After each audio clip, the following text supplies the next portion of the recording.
All right, well, Happy New Year, everybody. I'm Steve Canold. This is our January virtual Travel Club of the Desert meeting. And you know Lalo Alvarez, our vice president, and this is Leanna Rotuno. And Leanna is, well, nobody can replace Tina, but if you call in the mornings and Leanna answers, this is the face behind the voice.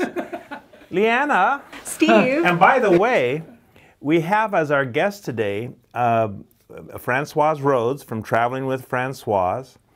We have Dave Herbert again, because people have been asking and they've been signing up for the Africa trip, but they're asking certain questions, so we want to talk to him about it and have him answer those questions. And we also have Mimi Mitz, who is the president of the No-Kill Joshua Tree Shelter, Morongo Basin Humane Society, takes in a lot of the animals from here in the Coachella Valley. She will be a guest as well. But first we want to introduce you to Leanna Rotuno, and you know, my questions to you refer to your background. You were so efficient in the office, and I know nothing about computers and printers, and you have just slayed it. You have any problems or hiccups we have, you resolve them. So what is your background? I went to film school. I went to college for film, and then that has nothing to do with travel. I know, but it's while I was in college for film, I was working at Staples, which had nothing to do with film. But it was me working in Staples in a print and marketing department where I helped people with their marketing and computer running for 5 years. So before college and then after college. Yes. And if I can ask, you're what, 25 years old? I am 25. My birthday's next week. Well, next week, wow. Don't look for me for a bonus or something. I'm sorry, but you just started working with us. No one works for us. But I'll be 26 is the point. Oh, well, the sad thing is that right now you're living your 26th year. You're going to be 27. No, we don't think about that. Yeah, well, especially because you're not married yet. Oh, God. Trust me, you have until about 30, and then, never mind. Speaking from experience with a couple sisters. So you have this background. At Staples, you worked in the printing department. The printing and marketing department, which... Marketing? Mm-hmm. What did that entail? It entailed helping clients figure out how to market their product and the best possible way to campaign and stuff and make it all happen. Well, we certainly need that. Yes, we do. For the last 9 months, we've needed somebody exactly like you. See how God opens a door when we need something. Yes, well, we're very happy to have you on. I'm happy to be here. And we're going to talk to you later. But right now, we also want to introduce the subject of day excursions. People have called, and you know, when are your day excursions? When are your day tours coming out? Because we want to get out of Dodge. So we've given some thought to putting stuff together. We're not doing anything this month in January because there's a lockdown, and we follow the guidelines and the law, of course. So we tentatively are starting up in February, and we have an entire list of these. It's a short list, obviously, because everything has to be outdoors. Museums are closed, restaurants are closed, and therefore we can't go to the theater as we typically do in LA. So what we have here are a list of tours that I'm looking right now. We have High Desert Wonders, that's going to be February 15th. Temecula Valley Winelands Tour. Highlights of Los Angeles and Hollywood. We take you to the best places, but they're you know, outdoor. Beautiful beach cities of California, the famous flea market of Pasadena. That's coming up in April. We're going to offer once again the popular covered wagon, a ride in Chuck Wagon Barbecue under the stars, a full moon. Salton Sea and San Andreas Fault. Wolf Mountain Sanctuary, this is where you can get up close, picture taken next to wolves, and it's always popular in Tegretron. Catalina Island day tour, a daycation. It takes the full day. Colorful Carlsbad flower fields. We have a luncheon with, that's kind of interesting, this is a new one, with popular psychic Joanne Verville, and it's in Yucca Valley. There's an intimate amphitheater, and it holds about a couple hundred people. But what you should know about this, and we also have Borrego Springs, Francois will talk about that later. We are limiting these, there's a capacity control here. We've got total of a maximum of 25 people for a 50-passenger, 55-passenger bus. 25 people. That's for social distancing. Everybody will wear masks. The motor coaches are disinfected before and even during when people get off the bus. So we're taking all the precautionary steps. And we're not saying, I don't want to hear from people saying, how could you put us in this situation? We're not putting anybody. But if people want to do this, you know, we're following all the guidelines. Life has to go on. We can't have another year like this. You don't have to go on this, so no lectures, please. But we are doing these outdoor events. It'll get you out, and it's what Adult Customized Tours is known for. And incidentally, during the pandemic, we had these tours, and nobody got sick. So the decision is up to you. Okay, that is this. Now, when can you see these? We are going to do an e-blast probably next week, listing these tours. And Leanna, you will send people, if they would rather have them sent, you can send people. All you have to do is give us your name and phone number, address. Yep. And preferably a credit card. No. We don't process any of these, none of these, until we know that they're go. When we need 20 people to break even, and we're not so much interested in making money off of these, but we don't want to lose money. So unless we have 20, and the maximum again will be 25, we would have to cancel them. Okay? If you have any questions, give us a call. Francoise Rhodes, Traveling with Francoise, podcasts. Francoise. Hi. It's been a while. Happy New Year, Francoise. No, Happy Yes. New Year. I'm dressed in my New Year's sparkles. I thought you guys would have hats on and also. Yeah. Not at my age. My question to you is, what have you been doing? Now, fill us in. Where can we contact you? Where can we find you? Right. Well, I still have the television show airing on Fox 11. Now, what show is that? That's Traveling with Francoise. It airs 3 times a week on Fox 11, Hulu, Fubo, all these places. So, but they're all repeats because obviously there's not enough open for us, cameraman Steve and I, to be traveling and filming right now. I have the live Facebook show on Sundays it's usually around 12. And then I am the executive director of the Borrego Springs Chamber of Commerce. The Chamber of Commerce, Borrego Springs. Now, one of the subjects that we're going to talk about, which we've already talked about, was day excursions. Mm-hmm. And one of them, coming up in April. Is, and I'm going to get you the date right here. We have tentatively April 8th, which is a Thursday. Okay. I want to know, but first of all, getting back to where people can find you, if they want to download and tell us about Traveling with Francoise, what kind of trips do you do that people can tune into? Well, it's very simple. Just go to the website, travelingwithfrancoise.com. Everything is on there, from the live Sunday shows to the television shows. You'll see Stephen Lalo interviews that we've done in the past. It's all on the website. Well, that's worth the... yeah, that's worth it right there. Yeah, that's it. So it's... that's the easiest place to find everything. As for me, I'm like everyone else in the travel industry, trying to keep it all going because it's so challenging. Even though I'm not escorting tours, which I would love to be, right now you're trying to figure out how to put tours back together in a safe way. It's difficult. It's difficult. I'm really torn on my live Sunday shows because here I want to tell people to get out and travel. I talk about your Africa trip. I talk about your trips coming out. But on the flip side, I feel a little bit guilty saying, should I be promoting travel? But at some point, obviously look at New Year's and Christmas. People went anyway. Yes. So they're making a choice. They're going or they're not going.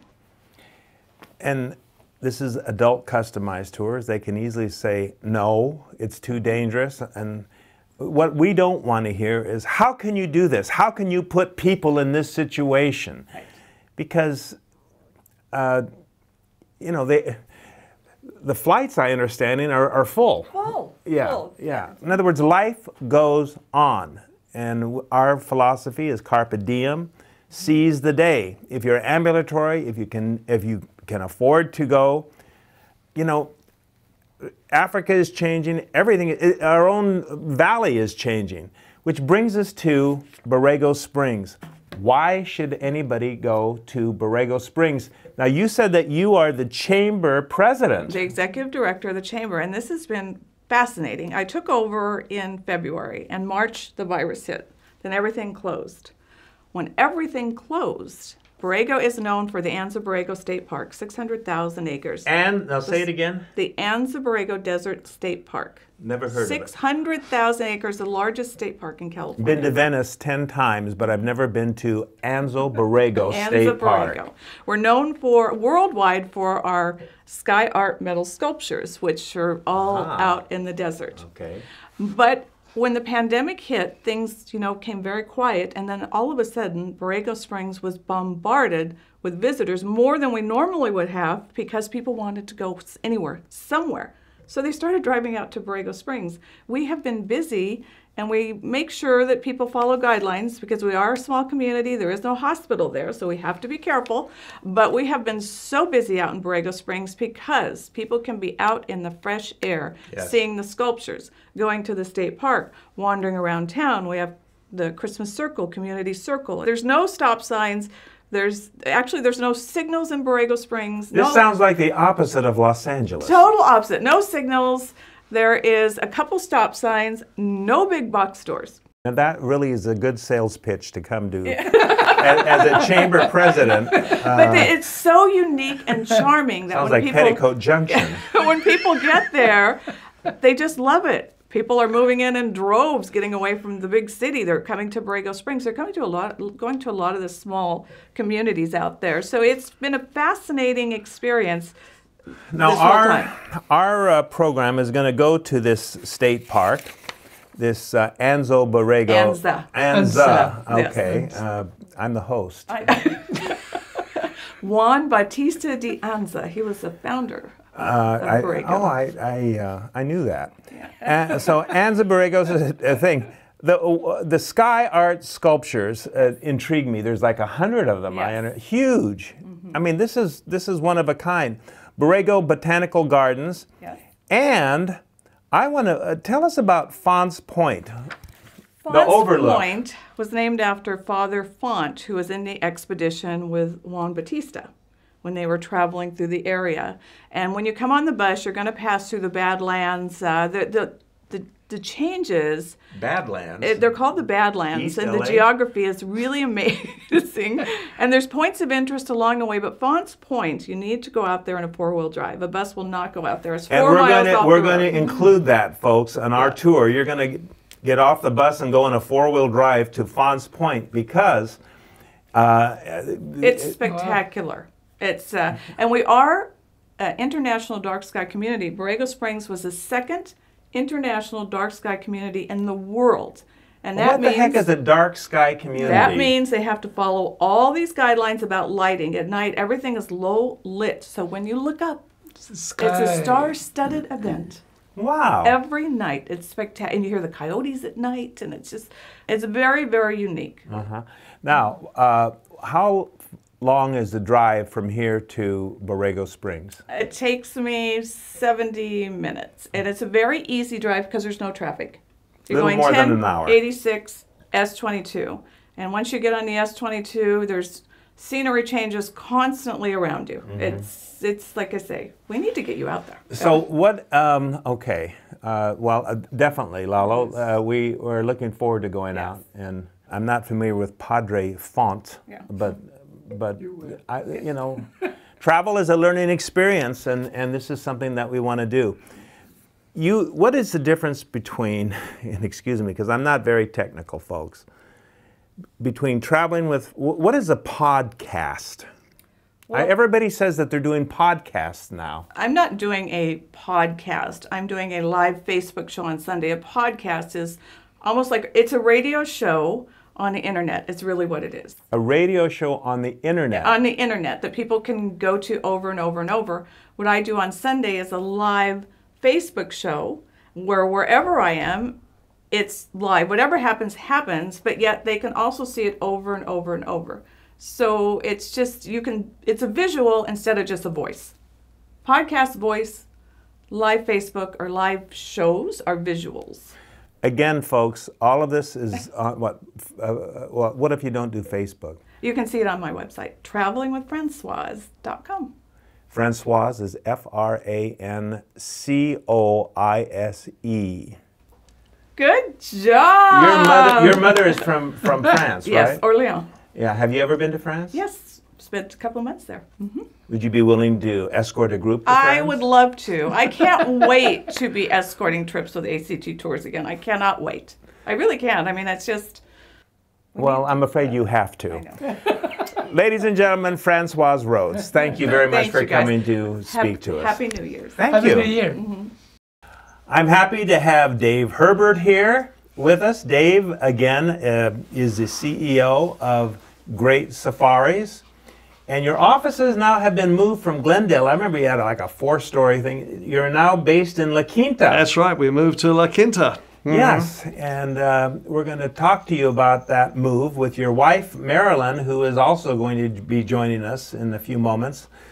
But in the meantime, I welcome you. And the reason why I wanted you back so soon, because you were here a few months ago, was because Africa is selling well. We have a couple trips planned in 2021, both in September during the Great Migration. Both of the trips feature Kenya and the Masai Mara, which is it the northern extension or the eastern of the Serengeti? It's actually the northern extension. It's on the Kenyan side of the Serengeti, which is called the Masai Mara, but it's in Kenya. And the rest of the Serengeti goes through Tanzania. It's in the south, in Tanzania. It's in the south, right. Well, we want to ask you about the differences between those two. And again, one of the reasons I wanted you back was not because of the sweater, but because people have been asking questions and I thought you could answer them. By the way, I like your collar. You're wearing very Africa today. Very beady, South African beads. Yeah, now right, everybody always says, where do you get that watch band? And it's not at a dollar store. This is from Kenya. And all of these natives, specialize Actually, in Marilyn picked that out in the store when we were in Nairobi last year. Marilyn said, Steve, where's these wristbands? I said, right, let's get a couple. Thank you, Marilyn, and I'll thank her when she comes up here. So let's start with first of all, Great Safaris. Obviously, your specialty is the continent of Africa. And how long has that been around? Well, we've been around, we're in La Quinta now, but which is really just the tip of our organization. We operate in 9 countries in Africa. I have 7 offices and staff and people, guides, transportation, a lot of infrastructure, a lot of moving parts. And from Cairo to Kenya, Tanzania, Botswana. We've used your company in Israel before. That's right. We have a company in Israel, which is Isram Israel, which is a very fine, very successful company as well. But tourism for the past year, as we all know, has really pretty much come to a standstill. But we've kept everything in place. We've kept our people, although they're working a little reduced hours. Many of them are working at home. And where we have an operational office is here. We have an office in New York, and we have one, it was in Glendale. We moved to La Quinta because we live out here in the Coachella Valley. We enjoy it. And now people are working remotely at home. Now, my staff are primarily working at home. We have 3 people in our office here in La Quinta, but the other crew are really working at home. And we got all the technology and such, and it's just more efficient. And I don't think we'll be going back to 15 people in an office again. I just can't see that. And a lot of other Americans Right. are that way. Of course, there's a lot of discussion about that. New York is like a ghost town now, and they don't know if they're going to come back and occupy those offices. But to the point, let me ask you some of the questions that people have asked. Mm-hmm. In fact, I think I forwarded you some of them. One of them is, I'm a vegetarian. How does this work on your trips to Africa? Right, fine. That's a good question. We cater for most diets, and vegetarian is quite popular in our hotels, in our game lodges, on the aircraft, as long as we're advised ahead of time of those people who are vegetarian. We will ensure that they will enjoy good vegetarian food. We have a lot of fresh. Remember, in Africa, a lot of fresh fruits. I was just going to say, and the vegetables are wonderful. I mean, they have taste. We grow them sort of organically. Africa is organic. That's Yes, and of course, all of the lodges and hotels are checked out by great safaris ahead of time, and they're first class or deluxe even. Right, they are. Our programs don't feature tents. I No. don't think that you have to live in a tent to experience Africa. Because if you go out on game drives in the morning and in the afternoon, even the evening drives, it's nice to come home to, well, frankly, a bar. And hot and cold running water, flushing Yeah. toilet, all those, we call those basic essentials. Amenities, yeah. And there's nothing like if you're in a tent to go out to use the facilities in an outhouse and hear the growl of a lion behind you. It gives you constipation. Well, the opposite with me if I heard that. I wouldn't make it to the outhouse. So let's take them one at a time. The first one, let's just talk about the program that we're offering, Kenya's Great Migration. Right, yeah. And first of all, the airline that we're featuring this year, I've got to get used to saying this year, because both of these are in September of 2021, is Qatar Airlines. Qatar, that's right. And that's ranked higher than Emirates. It is. It's actually won more awards now. It's an incredible. The biggest complaint, this is serious, the biggest complaint, our clients, we have a lot of clients that travel on Qatar. Their complaint is they don't want to get off the aircraft. Now, where do you ever hear that, right? Wow. When they arrive in Doha, they stop over in Doha. We're going to spend 2 nights in Doha at a fine hotel. Qatar is on the Persian Gulf. It's on the. It's one of the Gulf. It's one of the Gulf countries. It's not an emirate country, but it's on the Gulf. America has their largest Air Force base, military base in Qatar. Interesting enough, but we have 2 days there, and one of them we've included a tour of the highlights, and it's a nice place to come down before continuing to Nairobi. And you get onto virtually the same time zone, just an hour's time change from there to go to Kenya. Nairobi Los Angeles, Qatar, nonstop. Non-stop on a 777 luxury plane with business class available as an upgrade as well. And by the way, the business class upgrades. Lie flats. I had to question you because I thought this is too, to fly British Air from LA to London, business class is like $6,100. And these upgrades are like $4,500. Yeah, amazing. But that's limited. It's limited. We've only got so many seats at that price. So it is Here's really your first chance, come, folks, first and come. that goes first all the come, way first to serve. Nairobi, right? All the way to Nairobi. Yeah.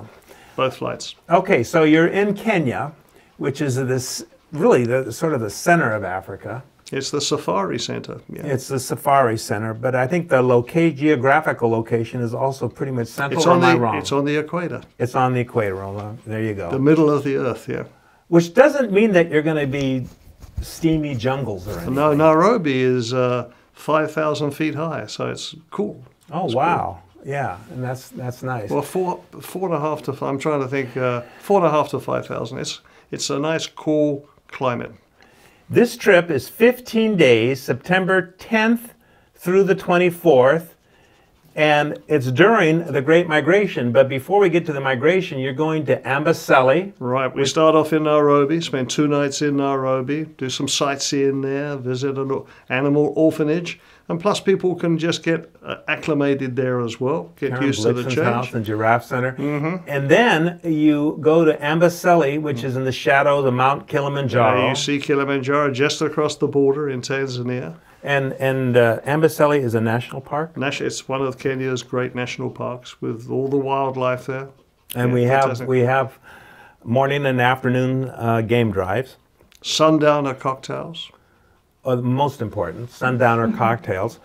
Then you're going to 2 lakes. You're going to Lake Nakuru and Lake Naivasha. Naivasha, yes. What will they see at the lakes that they won't see in Amboseli or the Masai They'll Mara? see water game. They'll see hippos, crocodiles, which you won't see in the abundance that they have in those lakes, and flamingos as well. Yes, we have all seen Out of Africa and remember the flight. And then, of course, the majority of your time will be at the Masai Mara. Then we go overland onto the Masai Mara. And the Masai Mara is it's in the northern part of the Serengeti, the Great Serengeti, which is in Tanzania to the south. In the Great Rift Valley. The Great Rift Valley as well. And the northern part of the Serengeti is in Kenya, and we call that the Masai Mara.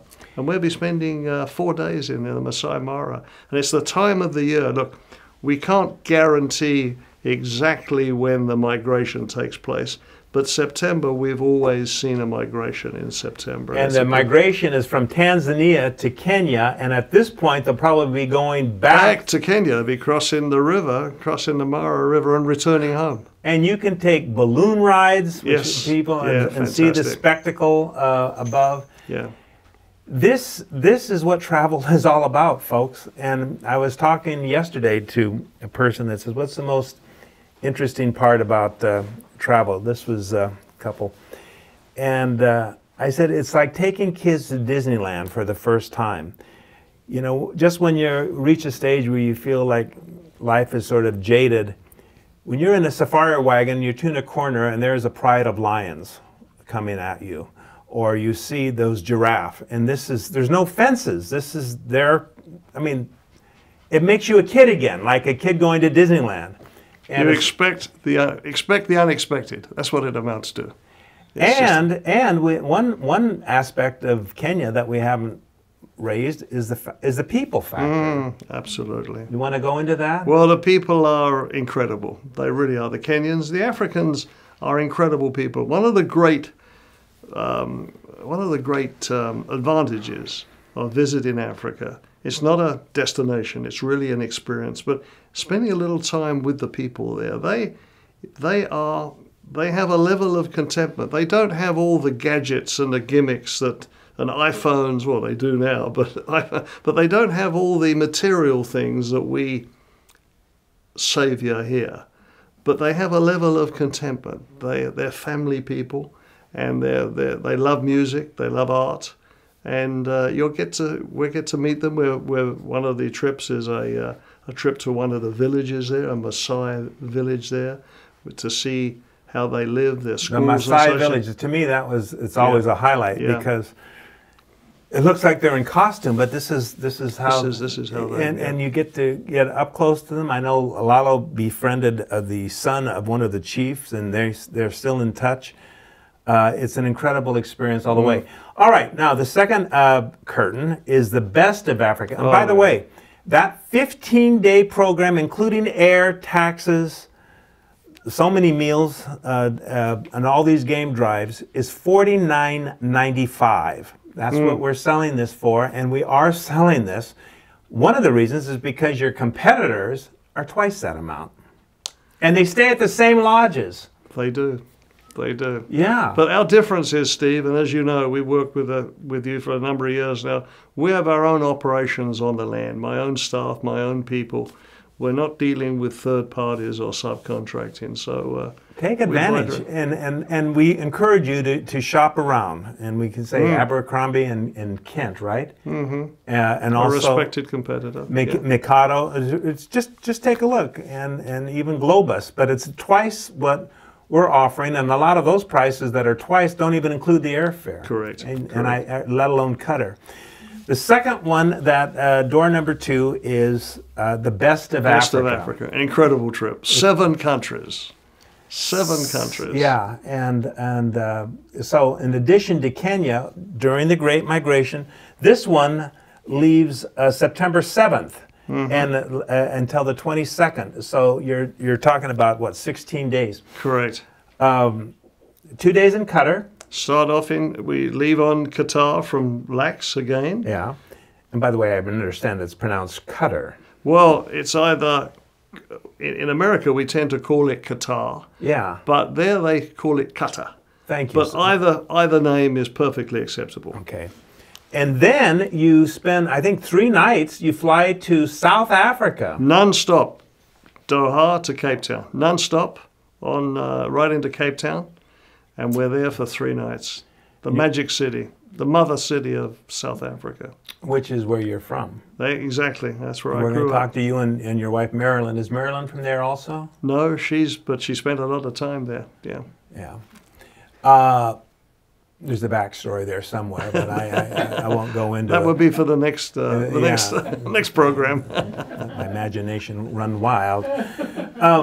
So you're spending, now this is where the Atlantic Ocean meets the Indian Ocean. Indian Ocean at Cape Point. Cape Point there, and we've included a tour there, which I think goes to Table Mountain. Goes to top of Table Mountain, which is the backdrop of the entire city. One of the 7 natural wonders of the world. It is. And speaking of that, after that, you are going to fly to Victoria Falls, non-stop on a local airline, a jet, to one of the 7 natural wonders of the world. Another one of the 7 natural wonders of the fall, and I've had people cry when they see that. Tell me about what you were just saying before we recorded this about the water. Right now. This is the flood time of the year. It's their summer, if I'm not mistaken. It's summer, middle of summer. December, January, February, season. Middle of summer. So we're going, yeah. And the waters that feed the Zambezi River, that flow over the Victoria Falls, they come from Angola, from the floods in Angola, several months back.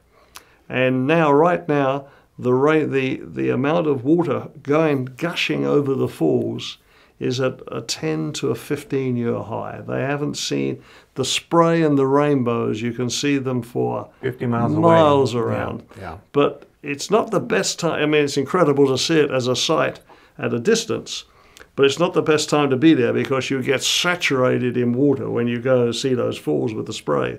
So by the time we get there in September, the levels would have dropped down, but it's still a magnificent sight. They're a mile wide. The Victoria Falls are a mile wide. Nothing like Zimbabwe on one side, Zambia on the other. And we're going to Zambia. We cross and the border. We're going to Zimbabwe, and we're going to Botswana, and if we can, we're going to stop in Namibia, but we'll nevertheless be in their waters. Right. And it's where all those countries, that corner of Africa, where all those countries absolutely meet, incredible. Collide. Yeah. Absolutely incredible. And when they get there, we're taking them out on what they call a sundowner cruise. You're going down the Zambezi River with an open bar, and this is where the animals come to drink and to feed as the sun sets.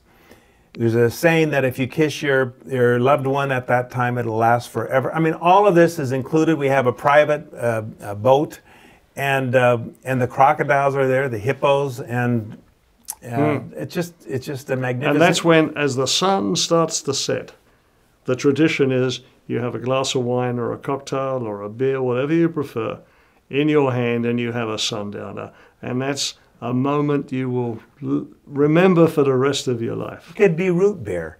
But the main thing is that you have this great tradition. Yeah, we like traditions. We have a lot of traditions there. And you go to Zambia and you've seen the Livingstone Museum, and we have a chance to have what they call a boma. What is a boma? A boma is an area where the Africans traditionally keep their cattle in a boma. Now that didn't sell anything. But it's now used. It's now used for a protection where we have a fire, we'll be barbecuing. We call it a braai. We eat there, we drink there, and they have a little dancing. Have traditional dancing there as well. That's the modern boma. The modern boma. It has nothing to do with cattle at this point, so we wouldn't take you there if that did. And then, of course, we fly from Victoria Falls, and you spend about 5 days in Kenya. In Kenya. Go directly to the Masai. Well, we spent a couple of days in Nairobi, and then we go down to the Masai Mara, and we'll witness the migration there as well. So, it's an incredible trip, but it's not too busy a trip. You're spending 3-4 nights. Yeah, three nights, sometimes 4. Pacing is very... Pacing is important. We don't want you to feel as though when you return you need a vacation. Yes. That's the key. Yeah, and again, the price, the Great Migration, which is Kenya and Qatar and all of those places in between, from the lakes to the Amboseli, plus the extended time in the Masai Mara, is $49.95. For $1,000 more, only $1,000 more, you have the best of Africa, which includes the flight all the way to Cape Town, and then those intra-flights to Vic Falls, and then to Nairobi, and then back. So you have a choice, and it's just incredible. Let's bring your wife in here, and I want to ask you about how in the hell you wound up from South Africa to La Quinta, California.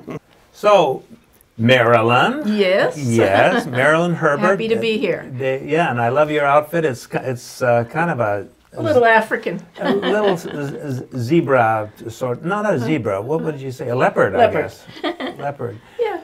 So, you both have a home or apartment, or at least you had, outside of Kruger Park, South Africa. That's right, on the Crocodile River. Yeah, we have a large home there on the Crocodile River.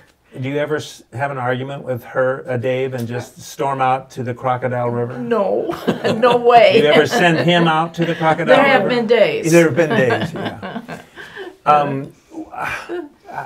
When are you there? Well, primarily, before what's going on now, we go down in June, which is our summer here in the desert, and it's very, very hot. And it's winter in South Africa. So we spend about 2.5 to 3 months there at that time of the year. What do you miss, Dave? Were you born in South Africa? No, I was actually born in England and went to South Africa, to Cape Town, arrived in Cape Town. The accent in South Africa is similar to England. It is, that's right. We learned 2 languages there. Actually, English and Afrikaans, which is like a Dutch. It's a... Do you speak that? I do. Do you? No. No. No. But you hail from where? Originally, I was born in Canada, but I grew up in Bermuda and lived a great deal of my life in the Bahamas. So I'm a little bit like a Russian salad until I met Dave and moved to California. What country did you meet Dave in? Actually, in Los Angeles. A little complicated. Yeah. God, we've gone from South Africa to Bermuda to England to L.A., good old L.A. But our children grew up in South Africa. They're born in California, but they grew up went to school there. Yeah. And they speak Afrikaans. Yeah. They speak Afrikaans. Yes, they do. What do you miss most about South Africa? Was many things, but the wildlife is so spectacular to live, Even where we age? live. Yes, the wild. Oh, I mean, okay, the wildlife. The wildlife, not the Hollywood before wildlife. meeting Marilyn. Yeah. Well, that'll do too. The wildlife is so therapeutic. It really just is, and when you're on safari or we're at our home overlooking the Crocodile River, seeing elephants, hippos, other plains game as well, just feeding, browsing. Never get tired of it. Never get tired. You never get tired. It's rather interesting. We see a lot of travelers going into the Kruger Park. We're right there by the Malalam Gate. And they cross the bridge, the Malalam Bridge, and they see a couple of hippos in the river, and they'll all stop and pull out their cameras and take shots. After a day in the park, unless they see 30 hippos, they don't even take the covers off their cameras. Oh, not another elephant. We had some people come up from LA the other day. I live in the high desert, and we were outside having a drink, and they said, "Oh my gosh, a quail! Look, Henry, a quail!" And of course, you know, Sure. whether it's a coyote or a quail, you get to Yeah. the point where You know what the other aspect is? The bird life. You know, we always think of the big game, you know, Yes. the big five and other. But the bird life is, in the Kruger Park alone, and I'm sure it's quite similar in the Masai Mara. In Kruger Park alone, there's over 400 species of birds. so I mean- birders take notice. Birders, I mean, it's incredible. And then- we have a lot of... The Audubon Society. yeah, it's wonderful. I was going to ask you, Dave, what is this?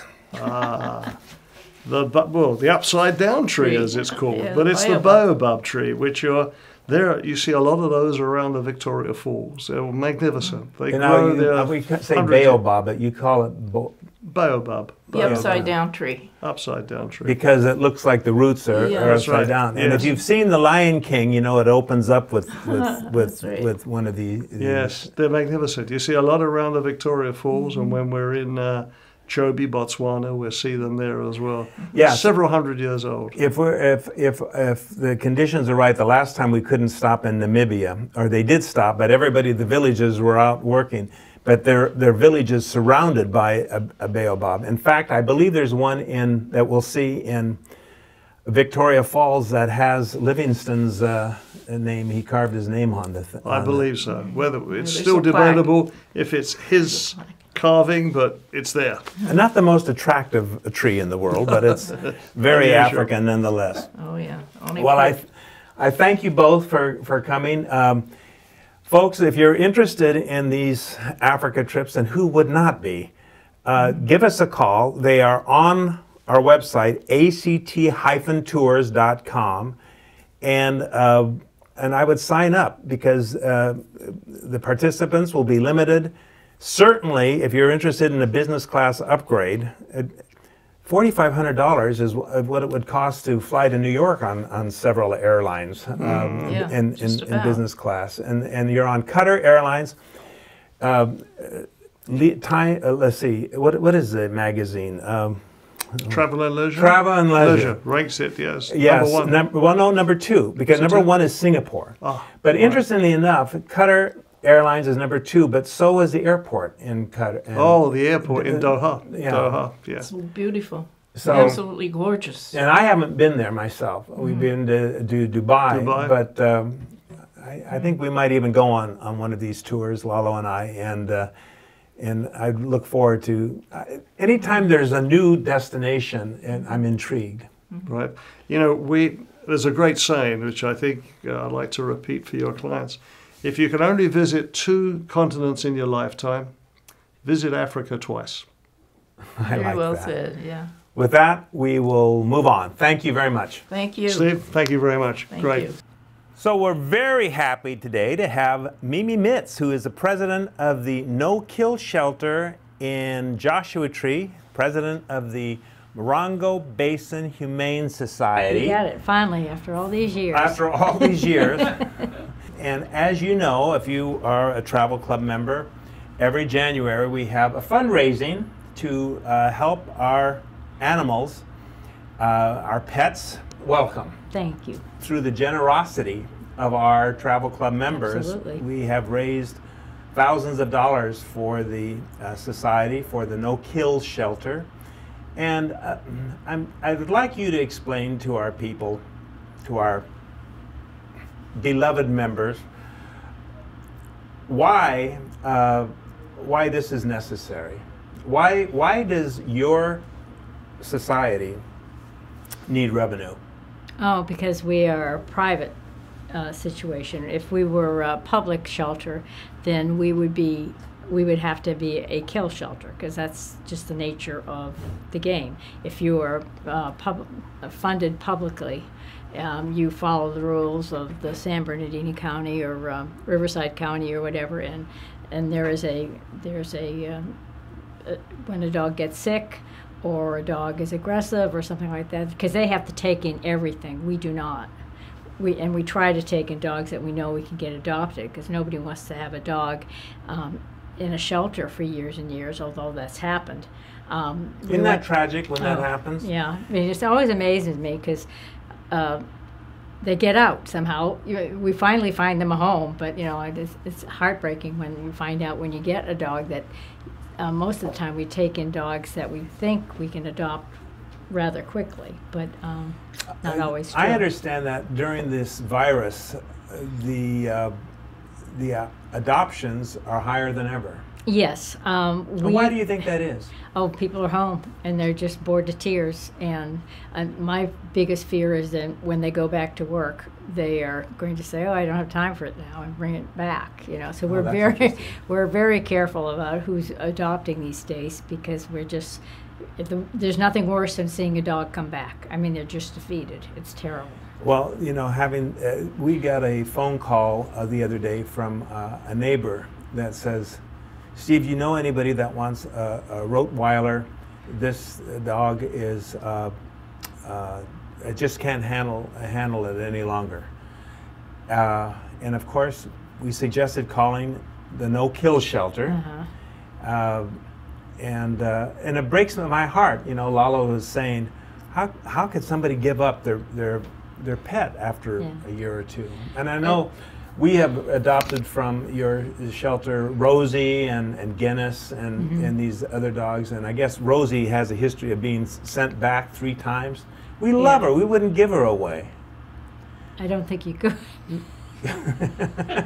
Sorry. Well, for a certain amount of money, I She's suppose we strange. could. No, I'm joking. We love that baby, who's now the sign of a bovine, the size of a bovine. I know, that's what I mean. But you know what? We had nothing to do with that. I mean, we took her to the doctor. She went to the grocery store herself. Okay, I can cut this interview short right now, and we can take up the Kill Shelter. Now, tell us, in the past, you have said that a number of animals, a number of pets that you have taken in are from the Coachella Valley. Yes, we have a good friend in Michelle Bergeron, who is, I'm not exactly sure of her title. She works for Animal Samaritans, but she's a liaison. She works to get homes for the animals in the Coachella Valley public shelter, and of course I'm sure the same for being in Animal Samaritans. Yes. But many times she's called us and said, "Oh, I just love this dog, and it doesn't look good." We've had some really success stories with the dogs she's brought up. They've been adorable. I have 2 of them myself. So you have they came with babies. You have to know that this is not just for the high desert, Yes, the that's Morongo right, Basin, no. but it's also for the Coachella Valley when they have an overload or something. Well, they call us, and if we can help, we will help. Michelle knows exactly the kind of dog that will work for us up there because we're so small. And What kind of dogs do not work up there?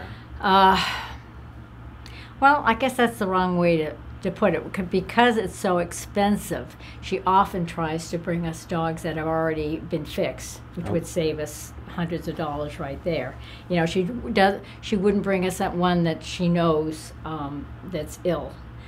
Something that was, because we just took in a bunch of dogs from a shelter to remain nameless, and one of them had 10 puppies. Another one has got all kinds of problems. We kind of knew this going into it, but You don't want to put them down. Yeah, and that's what public shelters do. I mean, they have to, because they have to take in every animal, and when one animal comes in, the other has to go out one way or the other. Oh boy! And that's the way the public shelter, and it's not their fault. It's the public it's that the way- is not I'm doing just what they need to do. One of our beloved dogs, maybe the most kind, we adopted before we knew about Morongo Basin and from a kill shelter. And when the checkout papers, the man said, "Yeah, we were going to put this one down the day after you adopted him."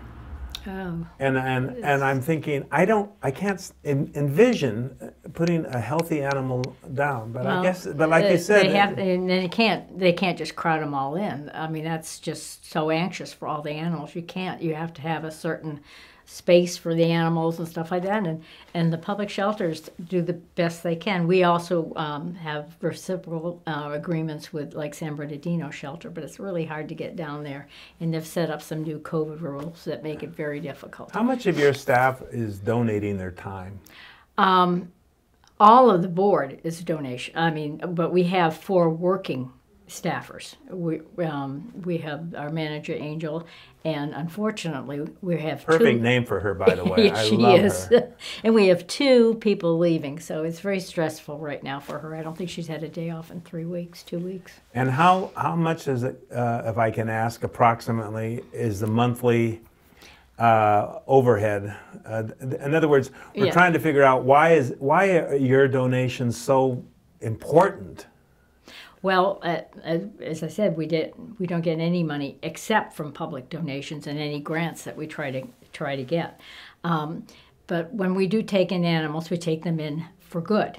So an animal, a cat or a dog may look as healthy as can be, and all of a sudden he's not, and we will not put the dog down or cat down. We will go the full length unless the animal's suffering. Right. It's Once not he just suffers, dogs, that's it's the end cats. of it. Yeah. And this week I'm going down to VCA Indio with one of the puppies that got dropped off. Has an obvious eye problem, so that's going to cost us. But the I can't say her name right. It starts with a K, like Co or Quo, something like that. She's Dr. Coe. Yes, she has donated all kinds of her time for us. She's been wonderful. She's a wonderful. We've dealt with Dr. Coe. Okay, We yeah. have a dog named Kruger. That is. But my question to you is, on an average, what does it cost a month to yeah. operate? I think last year we thought it was about $17,000. $17,000 a month. Yeah, but I think maybe the summer was a little less because we weren't taking them in, and it wasn't quite this bad. I think the summer. But you I'm gotta not the sock money away person. yeah. I'm sorry. It's like, just tell me if we were open next month or not. One of Folks, those. January is our fundraising month. Now, we started a little early this year. We had a little function a couple weeks ago with social distancing, and everybody had a great time. And thank you Wonderful. and Janie We for had a coming ball. up. And but we need the generosity of you to donate, and because this again is nonprofit. Now, what ACT is prepared to do is we will match your contribution up to $100, and please make those $100 contributions. We will match them with a travel credit that you can use through 2022. So it really costs you nothing. If you donate $100, we'll give you $100 that you can use for a day trip, or you can use for an international trip. And it's deductible. It's completely tax deductible. As a matter of fact, Mimi brought in today the receipts that we're going to be sending people who have donated already. Please donate. And if they want to find out more information about the Morongo Basin Humane Society, where can they go? Well, we have a website that has our information, shows the animals that are in the shelter, and there's one we keep up. We've got like 3 of them. But Pet Tango is the one that has all the latest dogs and cats on it. And you go to the website, which is www. I know, then I get confused. Oh, mbhumanesociety.com. M as in Mary, B, Morongo Basin, humanesociety.com. mbhumanesociety.com. Right. And then you go to the menu, you check available pets, and then you go to Pet Tango, and they'll show you who we have. And we keep that up pretty well. And again, the services that you provide these animals is, I see blankets in there, and you give them food, and you have volunteer walkers. Yeah, I think that got really curtailed because of people not allowing to come and go. And to these the dogs shelter. need exercise. Oh, yes. Oh, they'll go nuts. And so do their masters, by the way. Well, we do have, we have some arrangements that people, even through COVID, have been able to help us out with the walking. But Any final message you'd like to give our people? I just want to thank them. How many years is this? We're going on about 8 years, I guess. Is it that long? Yeah. Wow. Yeah, I just have to thank your people. They've been so incredibly generous. Every January, it's like, oh, here we go again. We're gonna start. You know, you start Let's try to break your the record. books all over again. You know, and you say, Yeah, oh, but are we gonna make it this year? They're so generous. They are our incredibly people, generous. and they love animals. You can really help out folks.